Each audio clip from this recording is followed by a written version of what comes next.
questions. If you think of a question for the speakers at any point, just type it in the chat, and I will either pose it to our speakers at that time or hold it for the discussion portion at the end of the event. We will also open it up to asking verbal questions at the end. I'd like to give a brief background on my involvement with FAN. I learned about Freedom Aviation Network, or FAN, shortly after being appointed as Director to Aeronautics. One of their big supporters, actually a pilot here at JWN, and in the background, Trey Rochford, reached out to me and invited me to their launch event in early May of last year. I could immediately see the passion within this group for helping those in need by leveraging aviation. And what a great story on just so many different levels. Number one, they're helping victims and survivors of human trafficking. Two, they're using general aviation to assist with complex travel needs. They're using charitable pilots and volunteers who are eager to use their skills and resources for good, similar to Angel Flight or some of the other volunteer pilot organizations that we have today. And lastly, it's just a great story of humanity. The value that general aviation plays in our communities and its ability to connect so many communities together and solve various problems. So I'm excited to help support FAN in the efforts of Jared, Stephanie, and countless others involved. And with that, I will turn it over to Jared Miller, co-founder of Freedom Aviation Network. Thank you, JP. I appreciate that. Thank you again for hosting us for this event. It's a really important opportunity that we felt to make sure that the aviation community around Tennessee was very aware of what's going on in the state. Before I really get started, I just want to very quickly have everyone just make a brief introduction, name, and who you're with. Sorry, yeah, I'm Stephanie Lamar with Freedom Aviation Network and co-founder with Jared Miller. Awesome. I'm Christina Meadows, the Director of Operations at the Nashville Anti-Human Trafficking Coalition. I'm Amber Ells. I work at Nashville Anti-Human Trafficking as the Rescue Administrator. Perfect. And then we have a couple of board members in the back. I love it if you all would you mind just saying who you are and what you do? Trey Rochford, board member, Freedom Aviation Network. Okay, thank you. Howard Coastan, board member, Freedom Aviation Network. Excellent. Thank you. And so one reason why I wanted to do that first off the bat is to let you all know, one of the biggest points that we wanted to portray in this is that counter human trafficking, human services in general, requires a myriad of people to make anything possible every single day. And I always say collaboration is key. And so we're here today to show you a brief glimpse into who all it takes to serve survivors of human trafficking, but we're also inviting you into that in a big way across the state, so that you all can also come alongside us in our work and help get the word out, help support this organization, things of that nature. So as we go forward, I'll introduce Freedom Aviation Network. So our mission is to provide safe, efficient, and rapid air transportation for survivors of human trafficking and their advocates. But before we get too deep into what we do, JP, would you mind going? I think you're going to try. Sorry. Yeah. I'll just keep up with you. Okay. I wanted to actually explain a little bit of what is human trafficking. So Freedom Aviation Network is a partner with the Blue Lightning Initiative, which is a DHS, Department of Homeland Security, and Department of Transportation initiative to combat human trafficking. The goal of the Blue Lightning Initiative is to educate people within aviation across the country. And we're very grateful to have been an early partner with DHS. They invited us in a little over a year ago. So BLI, Blue Lightning Initiative, BLI for short, they provide education to people within aviation. And that's typically who they partner with. We were actually their first service provider in aviation to come alongside and say, we're actively using aviation to combat human trafficking. And so we've had a wonderful relationship, and I wanted to start out because the next video that I'm actually going to show a video that they produced just describing what is human trafficking. And I'm showing this in the next slide just so you all know what resources are also available to you. We have, like you can see on your screen, a co-branded material with DHS and DOT. We have all kinds of materials that we could actually send to you and make available in your airports across the country that have the the human trafficking hotline on it, different resources, different tips for how to identify victims and survivors and how to interact. So let's go on to that next video, and this will just briefly describe, I think it's like less than 2 minutes, it'll just briefly describe what is human trafficking, and also what it's not.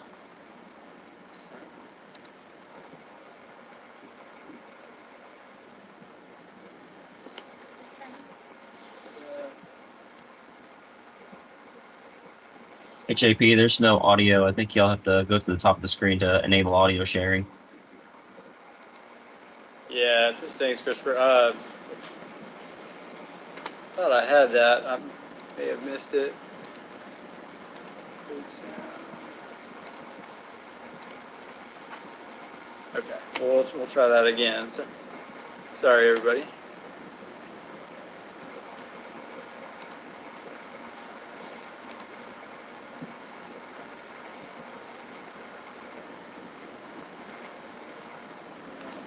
Is that still not coming through on the virtual side?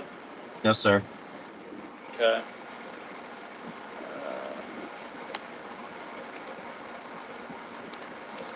We did a few run-throughs today, and Yeah. technology is always tricky, as we all know. Include sound. Do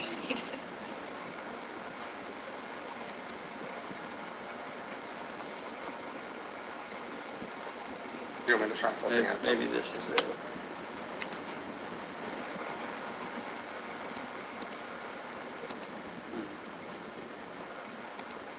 Let me try. Sorry, I'll try one more here. I can also try it from my screen if you want.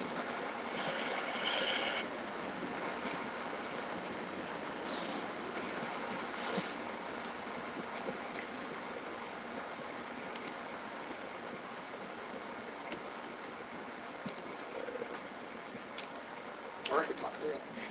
Well, I can try to. No, that. Let me try, JP, let me try sharing it through my screen. I know it doesn't come on the side, but. Yeah. Thank that, everyone. Thank you.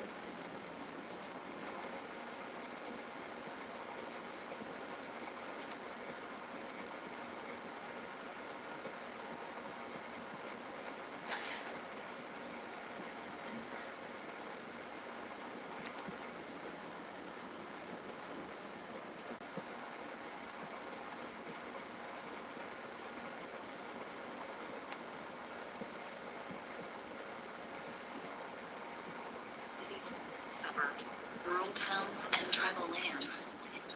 Human trafficking is a highly profitable crime and a violation of basic human rights. Human trafficking occurs when an individual is exploited through force, fraud, or coercion for labor, services, or commercial sex acts. Force can include physical restraint, physical harm, and sexual assault.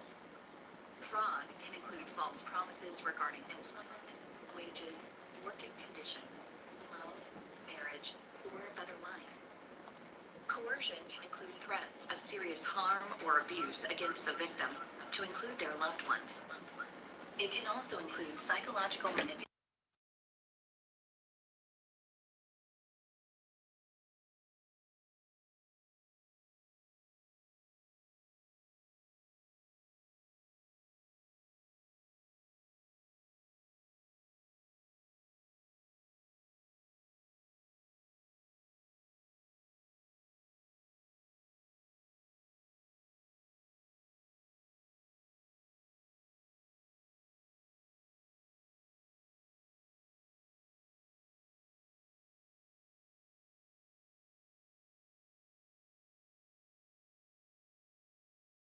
Some traffickers use aviation as a means of transporting their victims.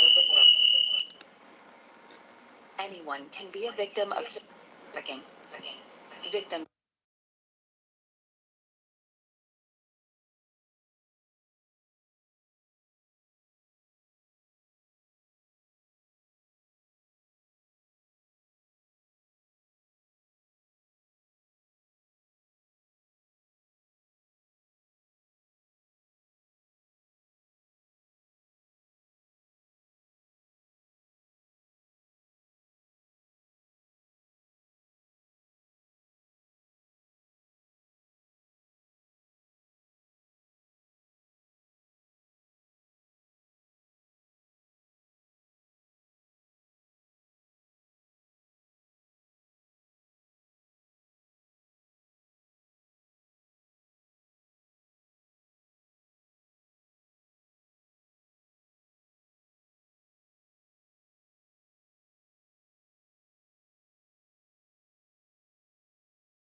hopefully you heard some of that. I'll mute that. All right. Hopefully you heard some of that. But the point is, it's a great video in person, and there's more to this. And these are some of the resources that we can actually provide you and that you have available to you that are just small tidbits of what human trafficking is and what it's not. But also the series of these videos actually goes into an aviation context, and it's all been curated by DHS Blue Lightning Initiative. It's all survivor informed, survivor led, and so actually even survivor produced. So it's good content. And so after this, just let us know, and we'll send something out with the JP, but we'll send you out some materials after this as well.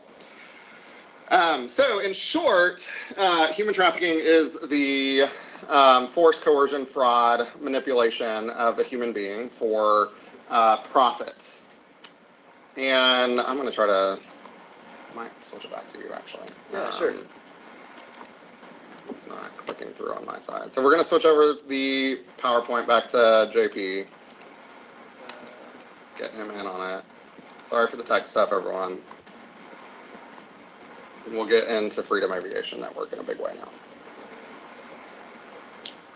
And I think I know a workaround to get the sound going Cool. if we need it. Did you We want do to show actually. that? They have a video later that we want to be able to show if we can.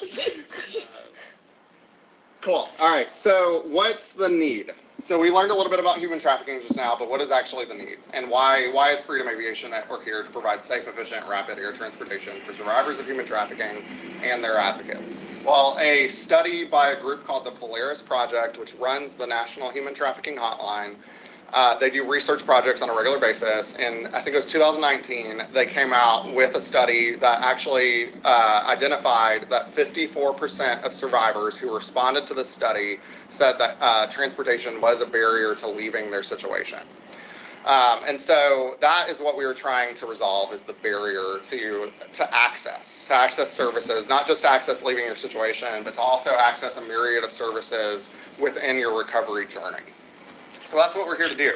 So the transportation is a barrier, but there's also issues around, other than just transportation, that's very vague, that cause barriers to survivors leaving their situation or traveling through their recovery journey. One big one is a lack of identification. So what if a survivor doesn't have any identification at all and needs to go anywhere? How do you get them through how do you get them through commercial airlines, even sometimes bus tickets or trains? How do you get them through without identification through their journey? And so in this industry of counter-human trafficking globally, for years, our solution has been to drive someone hours and hours and hours or days, or put them on a bus and hope that they get to the other side.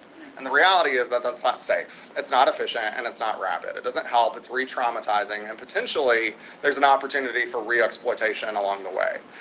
In addition to that, and that third point on your screen, public transportation hubs are major points of initial exploitation, especially for runaway minors. I mean, there's lots of stories, not just runaway minors, but think about a minor who's run away and is by themselves in a major transportation hub. That could have been their initial point of exploitation or grooming. And so we want to bring survivors out of that situation. We want to show them that you are so infinitely valued, you are so loved, that we're going to provide a better way that's private, that's fast, that's efficient, that's going to get you to where you need to go without the embarrassment of having to go through TSA or the embarrassment of having to go through public space or that trauma.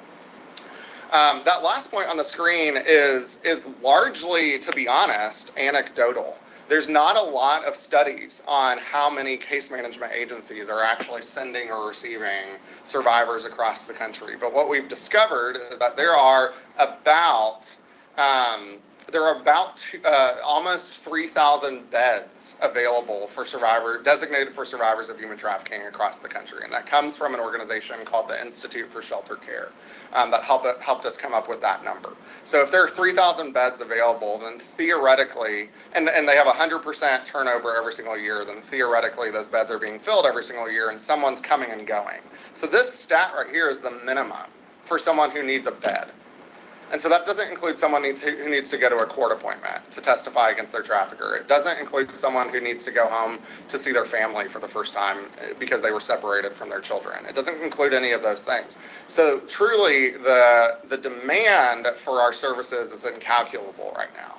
So a tertiary goal of Freedom Aviation Network that we didn't even really plan out in the beginning is that we're going to be a data provider for the industry to help this industry understand truly the movement across the country of survivors, what they need, where are they going, why are they going there, why are they leaving from that place? Are there service deserts, let's call it, in certain parts of the country that we need to help figure out how to help people?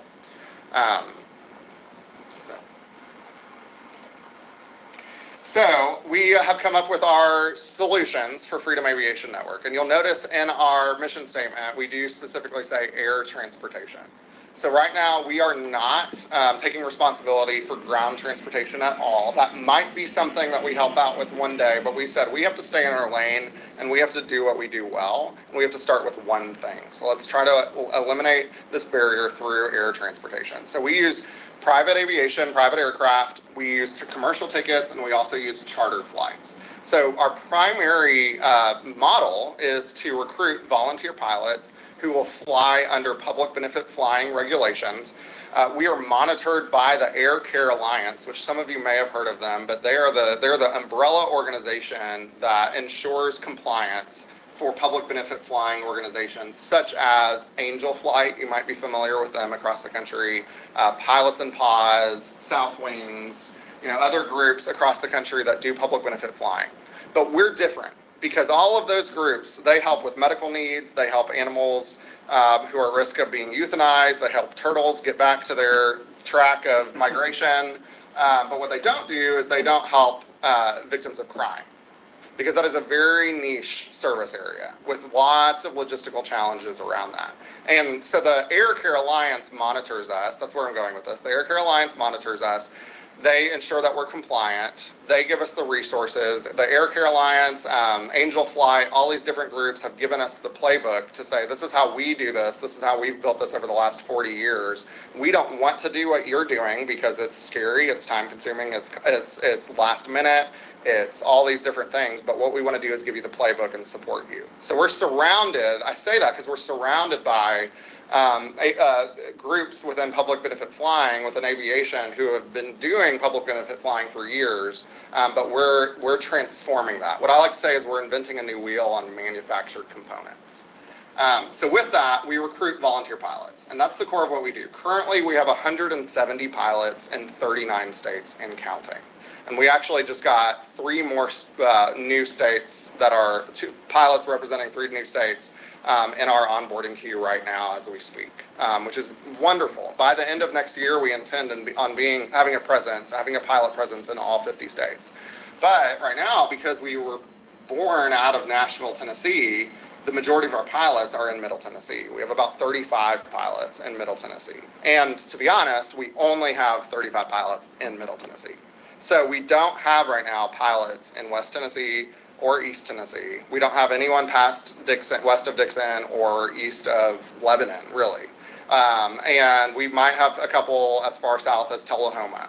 So one reason why we're here today is to present an opportunity for you to help get the word out to the pilots in your networks that we need volunteer pilots to come on. And we'll talk a little bit more about that in a little later on.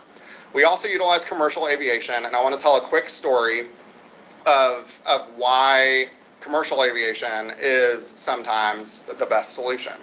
So, and I'll pose it as a question. How do you help an adult woman who is trafficked by her husband, who has multiple musculoskeletal challenges to where she can't sit upright at more than an hour and a half, 2 hours. She has a 150-pound service animal to physically support her because of her musculoskeletal challenges, and her husband trafficker marked her as deceased with the health department. To add to all of that, she was trafficked through private aviation. And so that pretty immediately makes private aviation out of the question, because she knew exactly which private airports to tell me not to fly in and out of. So I already knew that she had a level of trauma from just being associated with private aviation. The other thing is that she actually fled on her own to a major international airport. So that's where she felt the safest. And so we want to abide by the requests and the needs of the survivor and how they lead the situation. And so her advocates were working with her. She was at a major international airport. And one of the benefits that comes with our relationship with DHS is that we are now able to reach out to a point of contact at DHS who puts us in touch with the director of law enforcement for any given airport, who will then escort that survivor through from curb to gate along with their advocate. And in that case, that's exactly what needed to be done. But I paint that picture because we might think that that private flight is always the best solution. But the reality is, we know in human services, there's never a one-size-fits-all solution. So then the last thing on here is charter flights. Right now, and this is another thing that I wanted to tell you all, right now we don't have a lot of solid relationships with charter companies who have the capacity to fly longer distances, multiple passengers, at different lengths of notice. And we need more relationships with charter companies who can donate those flights. Part 135 companies who are able to fly the general public, who are able to donate those flights to us, are ideally what we are also looking at for partnerships. We have a few that we're massaging, but we really need more help with that, because we do have situations where multiple survivors are coming out of a situation. We worked on a case not that long ago in Tennessee with the Tennessee Bureau of Investigation, where 22 survivors were being supported out of their situation in one day. You know, how do we do that in the best way possible? And so that, again, our goal is to eliminate barriers. So we fly for a variety of reasons. So on the left side of your screen, you'll see our transportation reasons for flying. This is our vetting process for if it's a flight that qualifies for us. So we help people leaving their situation. We help with shelter relocation, family reunification, court appointments, home visits, and reintegration. And then for advocates, specifically, we help them access the survivor. So we help with investigations, or we'll help them get to a potential client interview, or we'll help them with a site visit so that they can ensure that that facility is safe to go to if they're sending a survivor to that facility. So we'll help them anything that it takes to get that survivor the care that they need.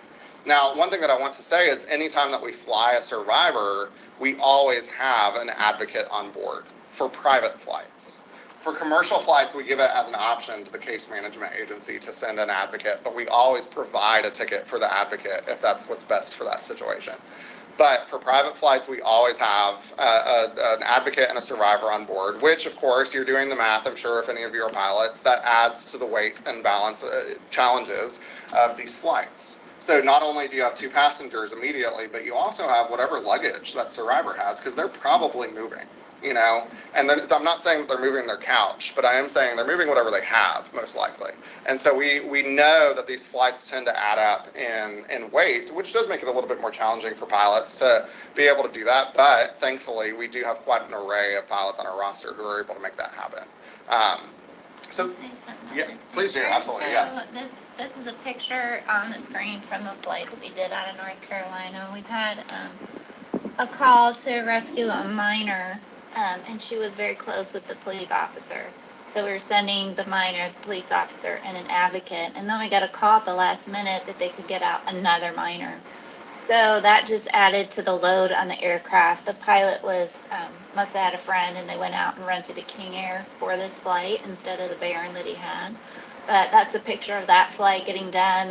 Last minute, of course, all these things. And that's why you see so many people there in front of that plane. Absolutely. Thank you.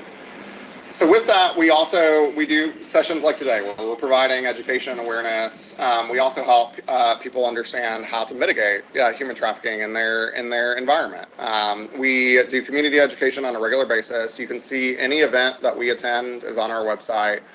So they're not always sponsored by Freedom Aviation Network, but we're at an event providing education. We provide education with groups such as NAHT as well, and we're just always working to educate the community. But then we also work with our pilots to help them understand trauma-informed methods on interacting with a survivor. Again, it's not their job to provide care. That's what the advocate is there for, but typically pilots are going to be male because that's the way this industry is. And in that, this male pilot might be the first safe man this likely female survivor has met ever or in a while. And so we want to make sure that this pilot is well trained on, you do have a responsibility to interact with this person. You have to give them a safety briefing at a minimum, but it's probably nice to say hello and greet too. So we want to make sure that you just have an idea of how to interact with a survivor. All right, so we work with case management agencies such as the Nashville Anti-Human Trafficking Coalition, to my right. We work with case management agencies across the country. Right now, we have over 35 case management agencies on our roster who we have memorandums of understanding with. And that MOU says you as the case management agency are responsible for the holistic care of the survivor, not Freedom Aviation Network. We are not responsible for ensuring that they can cross state lines. We're not responsible for ensuring that they know where they're going, that they want to go there. That's the case management agency's responsibility. The reason why we did that is to, again, ensure that this survivor is getting the most trauma-informed care, and our business model is not to be a case management agency. So that's specifically why we partner with case management agencies. We also, we do work with law enforcement, and we work with other government entities. We work with referral agencies as well, who don't, all of whom don't necessarily provide that holistic care. What they all do is they refer us to the case management agencies who they're working with. And it's a symbiotic relationship that we have across all the industries. Yeah, that's all from that. All right, so these next few slides, JP, I'm going to go through kind of fast. I wanted to give you all a picture of what each type of situation that we fly for might look like. So with leaving the situation, this is a survivor who will be coming directly from their trafficking situation. And we like to be very clear that coming from jail or custody is included in this situation. Jail and court custody is not a shelter. So we just want to, so that's just something on our triage list that we give to the case management agencies, that if you have a survivor that's come out of their situation, but they're in custody right now, that's still leaving their situation. So at some point, someone has identified this person. Maybe someone has built a relationship with them. Maybe they've investigated the case. There's been outreach with this individual. There's been a relationship built. And NHT can talk a little bit more about the relationship side if you'd like to, but the relationship, building a relationship with a survivor is so important, building that trust. And then there's coordination. And that's really where NAHT, for instance, will reach out to all the different resource partners that they need, including FAN. But what FAN does, which is very unique, is we bridge the gap between the transition point for these survivors. So we're that hub and spoke for theoretically every transition touch point that a survivor might have during their recovery. And then the last section in leaving a situation is departures. That's departing their situation. And maybe that's through us, maybe it's not. Maybe air transportation isn't the best for that survivor, but our goal is to help eliminate that barrier. Next. So then shelter relocation. Would be someone going from one shelter to another. We call it shelter for an easy word, but they could be coming from a long-term care facility. They could be coming from more of an in-home program, more of an independent living environment. They could be going from one housing resource to another housing resource. They could also be coming from a detox facility. They could be coming from an emergent care facility to a long-term care facility. So there could be unmet needs at the facility for the survivor. The shelter could be closing. We see that quite often, unfortunately. We had one last week where we transported all the residents of the facility and the advocates that lived with them to their sister shelter. So there could be safety concerns at the shelter, or they could have family nearby another shelter and want to move closer to their family. Then we have family reunification. And we specifically mean this is when the survivor is reunited with, let's say, their children or their guardians, or really also loosely their support network. Maybe they don't have family, but they do have a support network system with nearby that they want to be reunited with for the first time since they were in their trafficking situation. But with this, the delineating factor is that this is while they're still in their restorative care program. So this is an opportunity where a mom might have been separated from her baby as a result of the situation. Maybe there's a custody issue, maybe something else, and we have the opportunity to bring them together. And then we have home visits, which is a little bit different than family reunification. Home visits might be a short weekend stay during your restorative care program as a survivor. It might be going to visit your family for the holidays or your support system for the holidays. The difference is family reunification, that's probably the first time since you've been in your situation or in a long time that you've had close contact and permanent relationships with your family, whereas home visits will be a part of your restorative care. Home visits so that you can go and experience your support network while being under the care of your long-term care program. Then we also help with court appointments or quote unquote other legal appointments. So we will help the survivor access the ability to testify or even potentially face charges if they're facing charges as a result of their situation. We will help them get to those appointments. We'll help with parole or probation appointments as well, because that's all potentially a part of their recovery journey. And so what we say to like the case management agencies as they're vetting if they're going to request this is, does this have to do with the trafficking case? Is this helping the survivor with their recovery? And we've been able to help a lot of people go to their court appointments in and out in the same day. And the reason why that's important is because if they're going to testify against their trafficker, there's a high chance that their trafficker still hasn't been convicted yet or charged, and they might still be roaming free. And so we want to get them in and out of that city as quickly as possible, as safely, as incognito as possible, so that they don't have to feel potentially threatened by that trafficker who might still be on the loose. And then the last thing that we help with survivor care is reintegration. So we do want to make sure that they have access to reentering society, and we want to celebrate that. That's a big deal. So a survivor may have completed a restorative care program. They may have otherwise decided to leave that program and re-enter society along with their case management staff. They've decided this is a good thing to do, and we want to help them get there. And then the last but not least, we have advocate transportation, which could, like we already talked about, could include client interviews, investigations, site visits, and then we put returning home on here for a reason. We want every advocate to know that when they're flying with a survivor, we're going to get the advocate home at the end of the day. Like, it's very important that you all understand that we're not going to leave you in Toledo by yourself, and say, see you later, have a nice day. So we want to make sure that the advocates know that we're going to take care of them as well, so that they can support the survivor to the best of their ability. But we do want, especially the aviation community, we want our pilots to understand this does not mean we're transporting them to like fundraising events for their nonprofit. We're not transporting them to networking events or business development opportunities. We're transporting them to things that directly impact that individual, like a individual case.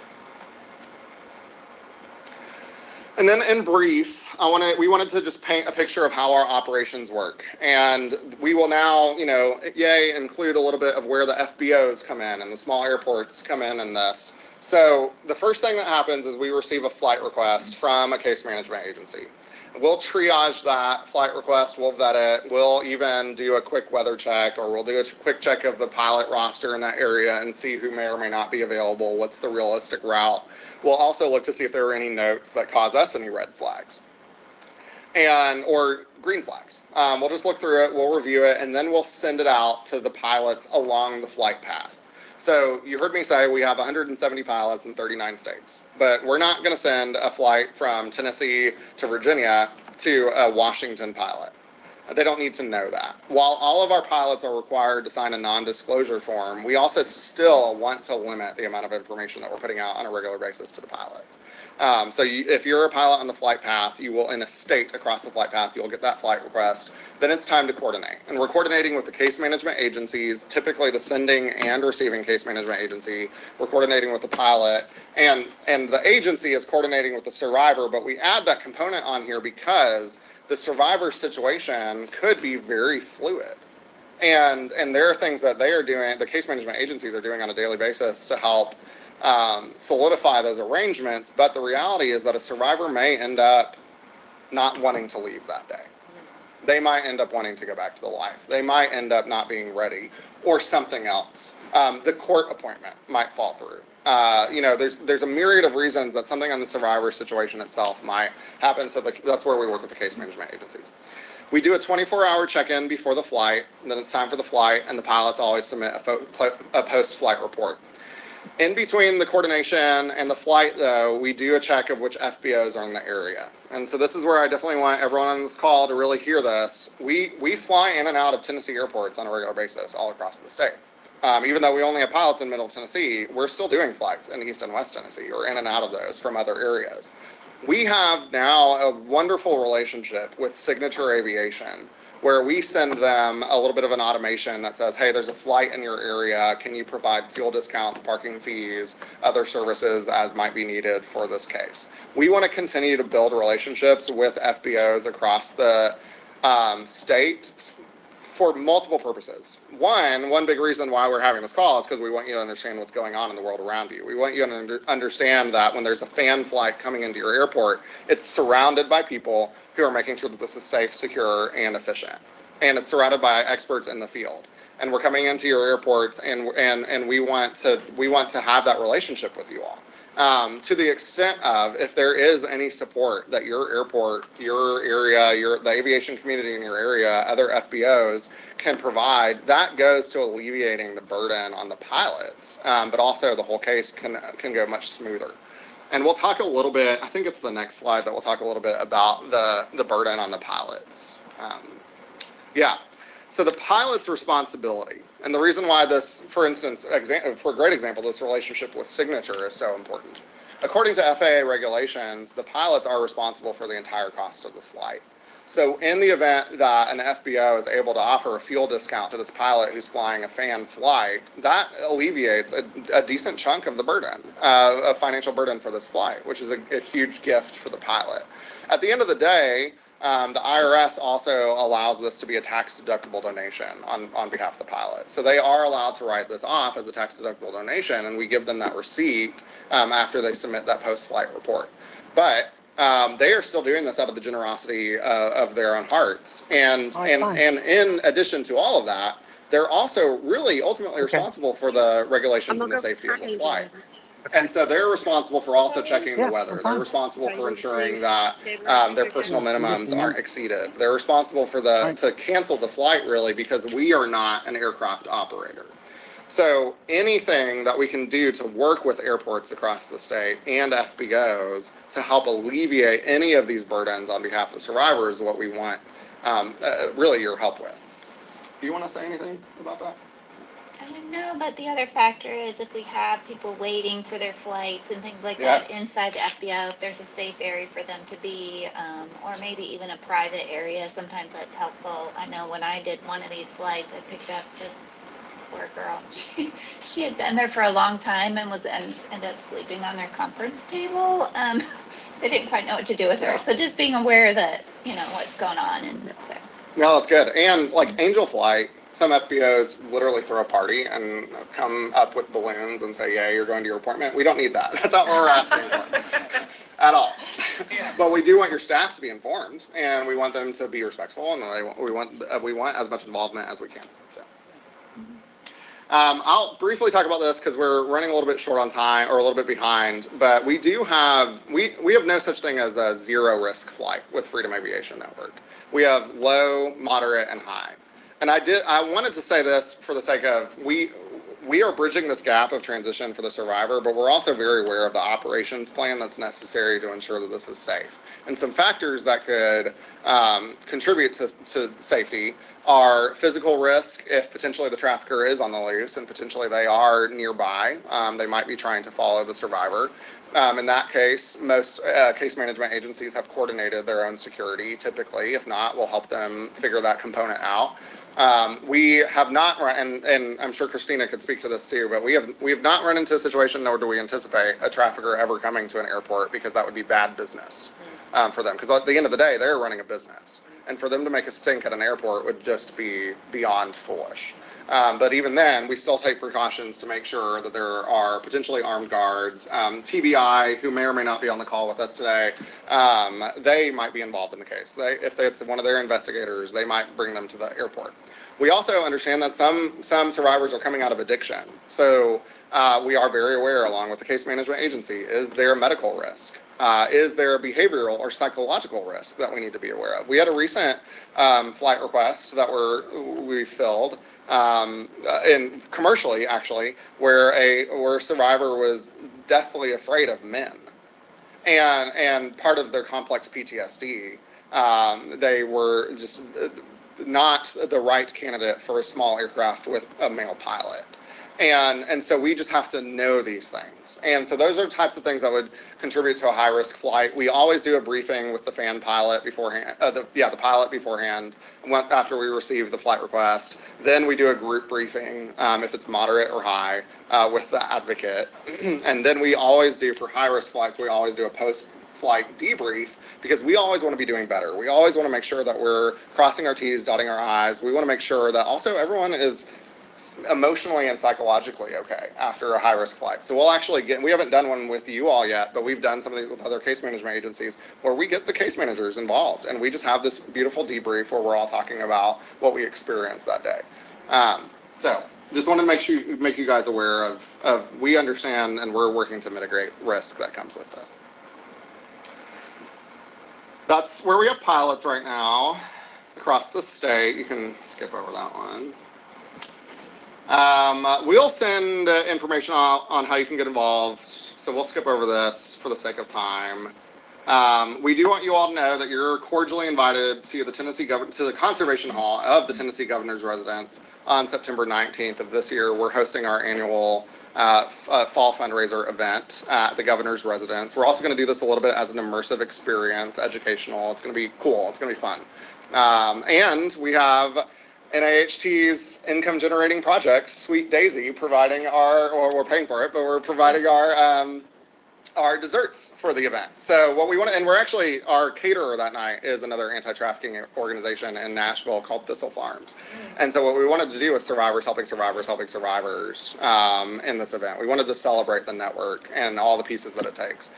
Signature Aviation is our presented sponsor for this, which we're very excited about. But you all are welcome to come. We would love for you to come. If your organization also wants to help with sponsorship, we'd really, really appreciate that. And there's information that we'll send to you as well. So with that was a lot of information from us. We are going to end with a Q&A at the end of all of this, so keep your questions. But I do want to pass it off to Christina Meadows from National Anti-Human Trafficking Coalition. Thank you, Darren. Thank you, everybody, for attending this and getting educated on how you can get involved and be a part of fighting against human trafficking and for its victims. And thank the board and everybody involved, because FAN is and you are making an impact in the work that we're doing. The National Anti-Human Trafficking Coalition what we do is we rescue, restore, and resource women and children from the bondage of human trafficking and addiction. And kind of how we do that, we have a preventative side, which is educate to recognize, where we come together with organizations like FAN. We talk about what's going on, what human trafficking is, the dangers of grooming for our middle and high school students, where vulnerability is, where exploitation can happen, how it happens, what grooming is, what trauma bonding is, brainwashing is, all those facets, as well as we have a rescue component, which is really what FAN, for our rescue and our restore services programs, really where FAN is making an impact, as we are the tip of the spear, boots on the ground, going in, rescuing victims of human trafficking. What that looks like is, like Jared said, a collaboration of different organizations and partnerships. And I really want to show a video real quick about kind of what that looks like on the rescue side of things. And then I'm going to give you an overview a little bit about everything we do, but really want to focus on how FAN, how you guys in these collaborations are really impacting the work of saving victims' lives. See if we can make If this we can happen. do it.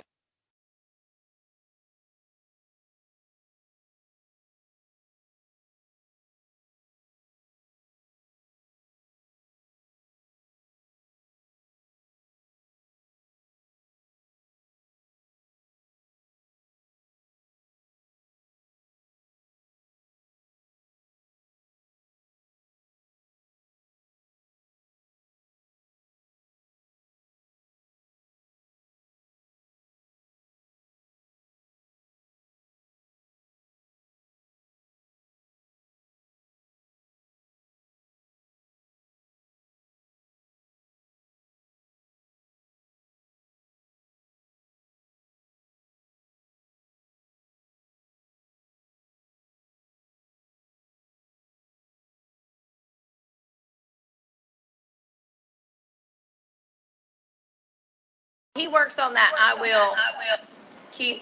keep rolling and paying attention to if it pops up. I'll take my cue then. So on the rescue side of things, we collaborate with different organizations, different detox residential programs, and are able to find placement for a victim. And so a victim may come through us through local law enforcement, through word of mouth, where we've saved one young lady and she wants to come out. She has a friend that she wants to come out of that, whether it's a parent, whether it is a local recovery community, whether it's therapists, just so many different areas that our website, TBI, I mean, just so many different ways that victims come to NAHT. We're then able to quarterback their care with these organizations. And once we are able to secure a placement and a victim says, yes, I want to come out of this situation, we're then able to get them in that program. But we need transportation. We need help. And that's where FAN comes in and really is able to help us be the tip of the spear.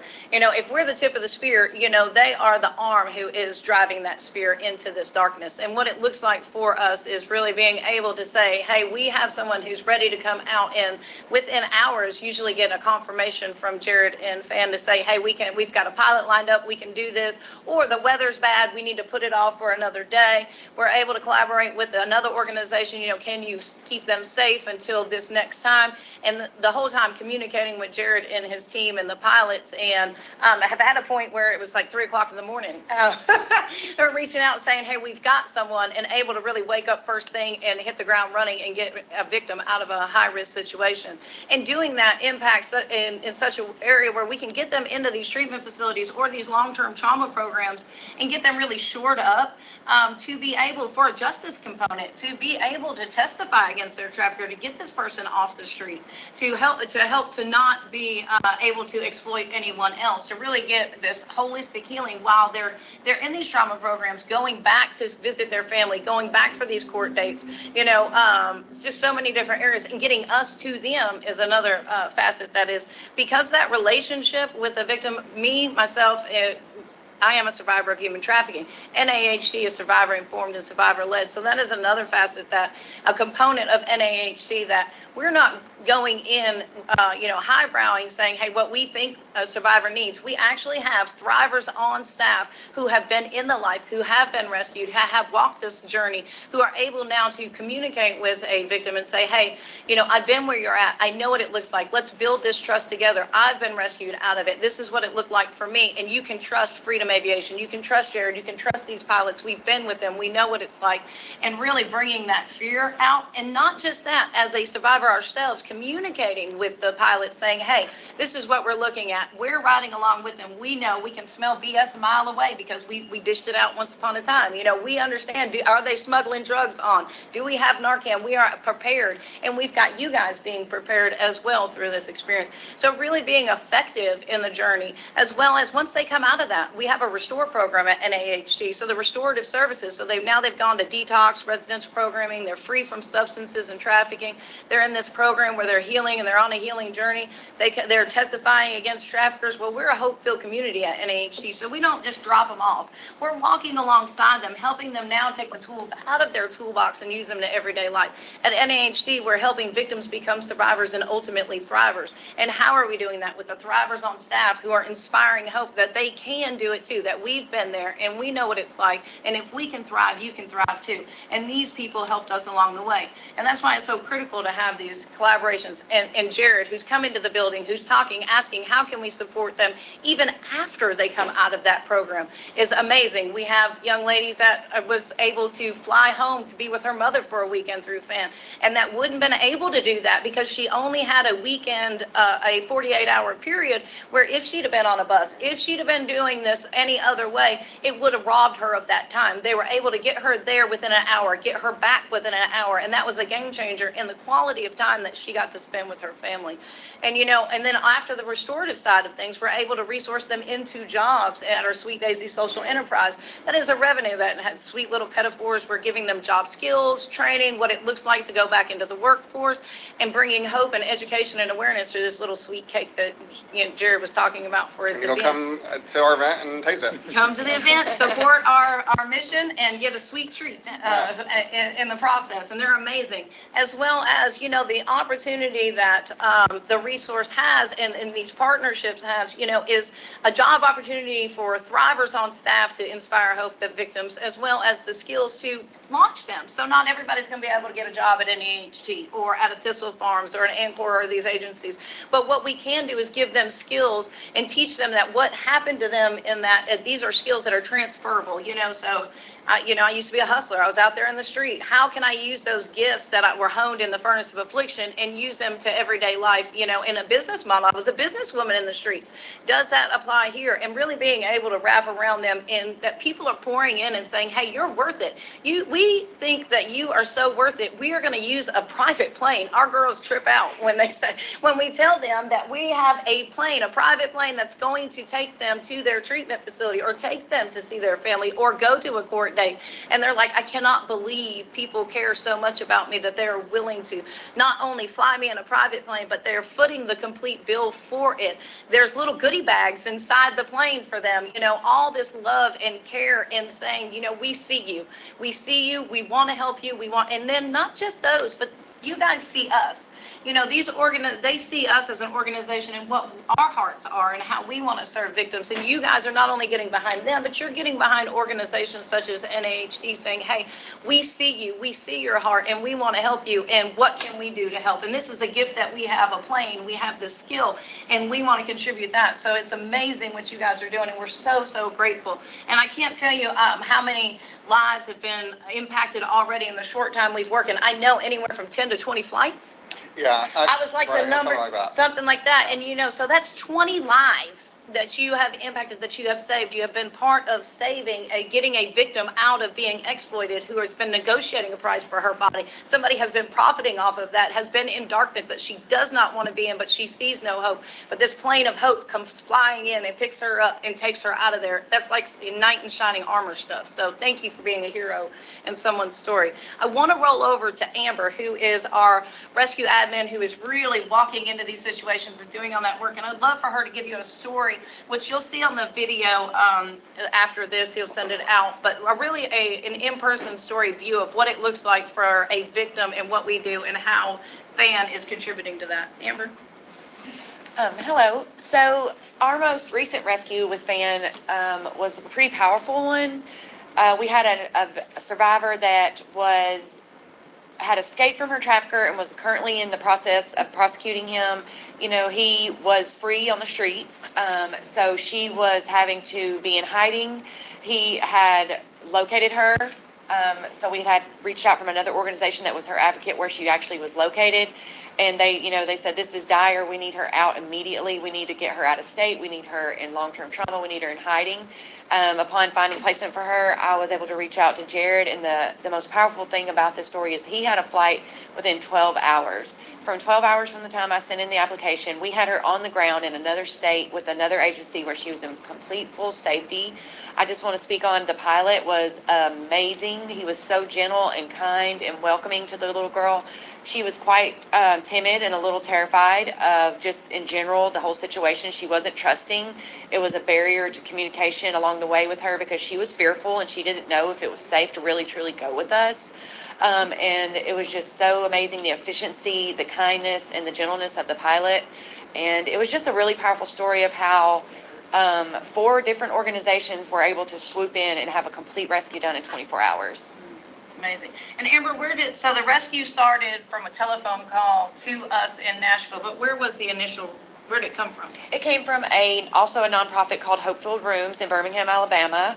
They are a place where survivors can come and take refuge during the day. They get resources, clothes. They can get food, wash their clothes, and they're advocating for these women to find resources and safety from their situations. And then the organization the nonprofit that we sent her to is a wonderful place in Mississippi called Transformation Gardens. It is a trauma-informed facility where long-term where they can really find a place for healing. They have equine therapy. They are a Christian faith-based organization that believe that Jesus is the all-healing power for any and all things that these survivors have experienced, and they have a wonderful success rate, and I think a lot of this program. It's a beautiful place. So initially, you had to fly from Nashville to Birmingham, from Birmingham to Mississippi, and from Mississippi back to Nashville. Yes, ma'am. Yeah, and that's crucial, and that's critical, and that wouldn't be possible to get someone in such a high-risk situation out of it without FAN, in such a quick way. And so that was amazing. How is she doing today? She is doing well. I actually checked in with her case manager there at the place, and she's thriving. She's doing well. She's settling in. It's been, trauma. Sometimes it's a little bit of a transition getting them their, first time they're in a safe place. They're in organized, like, every day, like they have programming and they're doing things, and it's sometimes it's overwhelming to them, but she's doing very well, and I'm excited to watch her along this journey. Absolutely. So, and that's just one of many stories that we have about FAN. I mean, the list goes on and on. The distance that you guys go. So it's a need. It's definitely a need, and it's one that we're honored to be able to use as a resource in our rescue efforts. So thank you, Cheryl. Well, thank you all for what you do and for sharing that. I mean, we don't often hear the story at the end, or the story afterwards. And so for us to be able to hear that and to continue to hear how it affects people is so beautiful. And I'm glad to have been able to share that with you all. I know we are right at time, but I do see Michael Walters from TBI on board. Michael, are you able to hear me? Yes, sir. Yeah, you're good. Sweet. Do you mind just giving, a couple minutes of what's going on in TBI's world across the state, just to help the airport managers understand what might be going on around the state, and then how you interact with, like, the NHTs of the world and FAN? Yeah, definitely. I won't keep you guys too long, but just wanted to jump on here, give a little bit of insight. And so basically here at TBI, we have original jurisdiction when it comes to human trafficking. So that means we can be really as proactive as we want in terms of trying to make contact with victims, but also subjects, traffickers, and build cases and whatnot. And so just a few stats. One of the things we do is, so myself and my coworker, we answer the Tennessee Human Trafficking Hotline. So that's a hotline that receives well over 1,000 tips a year and has for a couple years. We are constantly working with DCS and their human trafficking team. But we also, like I was saying, we conduct periodically proactive operations in an effort to go out and encounter victims. So all that to say, we get a lot, and we end up coming across a lot of victims, which is great. And we play that role, that law enforcement role, but it's kind of like, well, what now when we encounter one? And so that is where our nonprofit partners come in and are so vital and important, to providing that restorative care. So we really do rely on you guys very, very heavily, the NAHTs of the world, pretty much anyone who will help us out. We have a single point of contact in each region, but we'll pretty much call anyone who's available to help. And I think from kind of the law enforcement perspective, FAN can be super, super effective and very helpful, kind of in a number of ways. Like Jared was saying, they helped us out a while ago, in which there was kind of a mass recovery encounter of a large number of victims. Certain demographics are more transient than others, so we encounter survivors who may really be from other cities, other parts of the country. So just to have the ability to call in a partner like Jared, call in a partner like FAN, like Christina was saying earlier, she called you guys at 3 a.m. A while back, and I'm confident that we can do the same, and that Jared and them are, you guys are going to get something spun up. And so really for us to be able to do that, it really makes a great first impression for us with a victim. Some of the best cases, some of the best investigations, and obviously prosecutions are ones in which the victim is available, the survivor is available, and is cooperative. So being able to get them where they want to go, whether that be home or to a service that's going to help them provide resources, being able to do that quickly and effectively, again, like Christine was saying, being able to tell them like, hey, we got a plane we can put you on and get you where you need to go. That's just huge, and kind of establishing our repertoire with them and establishing that good relationship, because that's really going to pay off later down the road when it comes time to prosecution. And not to mention anything we need to do in between all that, getting them to certain appointments or helping out their victim advocate get somewhere. So it really is just an invaluable fan, is an invaluable partner on that perspective. So really, before you guys, it was, just like Jared was saying at the beginning, transportation was just, it's quite the challenge. Even working with our single points of contact, some of our other nonprofits, it just seems like it was always a scramble, trying to figure out how are we going to get the survivor where she wants to go. But introduce fan, and that scramble has become not so much. So we know where to go. So that's pretty much all I had. Just wanted to get on and say a few things, and we just look forward to continuing to work with all you guys. Thank you, Michael. I appreciate that. Thanks to Michael, actually, we were able to present FAN to the Tennessee statewide task force a couple weeks ago, which included commissioners from across the state, DCS.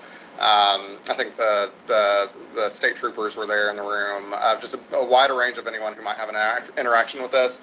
And I say that because here we are now. We're in closing. We're speaking to airport managers or airport representatives from across the state. The state of Tennessee, you may not know this, but the state of Tennessee has been innovative in counter-human trafficking efforts for the last 15 years. In fact, one of the first county-by-county assessments of the human trafficking problem was done in the state of Tennessee in, I think, 2000 or 2011. And so lots of innovation has come. Lots of incredible groups, such as NAHT, have come up from Tennessee. Freedom Aviation Network is now coming up from Tennessee, and we want the state to be proud of this. We want the state to adopt what we're doing, and we want the state to rally around all the people in this room and the groups and the TBIs of the world, too, who make this possible. And so that's where we're inviting you all in as well to be a part of that and be a part of the change and the innovation. So I know we went over a few minutes of time. If you need to hop off, thank you so much for your time today. Again, thank you to JP for making this happen. I'm happy to stay for a couple minutes to see if anyone has any questions, but I'm also happy to close out as well. Yeah, we can check in. I just want to say thank you for coming in and doing this. Thank you to everybody that's signed on and has participated in this. I'm always impacted by hearing the stories, knowing the complexities involved. It's just, I realize how naive I am to the efforts that are going on and the situations that are out there. But I didn't see any questions in the chat. So, but we can certainly, if you have a question you want to just ask, feel free to unmute. I know I did want to give a shout out to some of the airports that I saw. Apologize if I don't cover everybody, but we've got Lebanon, Savannah, Gibson County, Jackson, Murfreesboro, Portland, McMinnville, and I think several others. That was as far as I got on my list, but I know I'm probably leaving some out. But thank you for joining today and helping us to spread the word to your communities and your groups of pilots there. So any questions?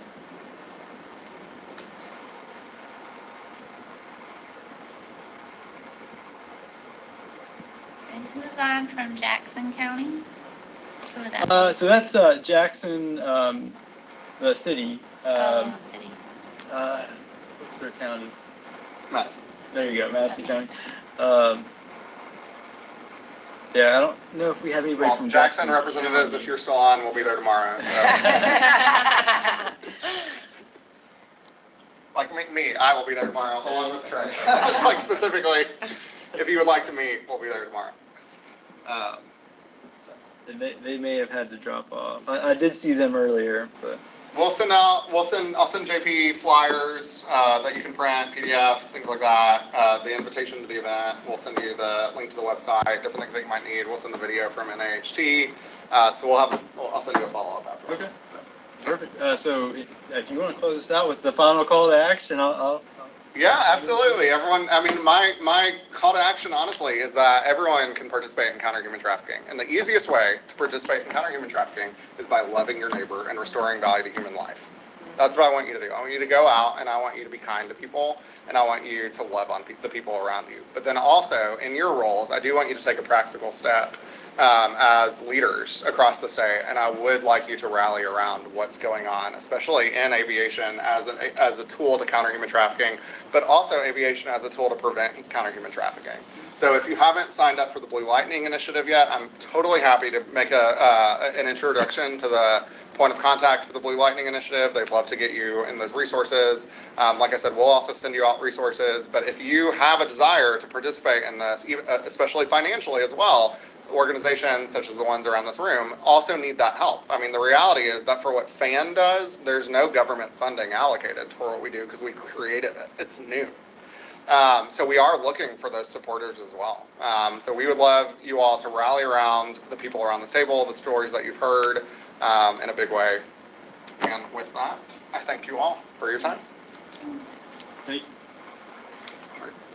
Hearts. Yay! Oh, 2 hearts. Okay. All right.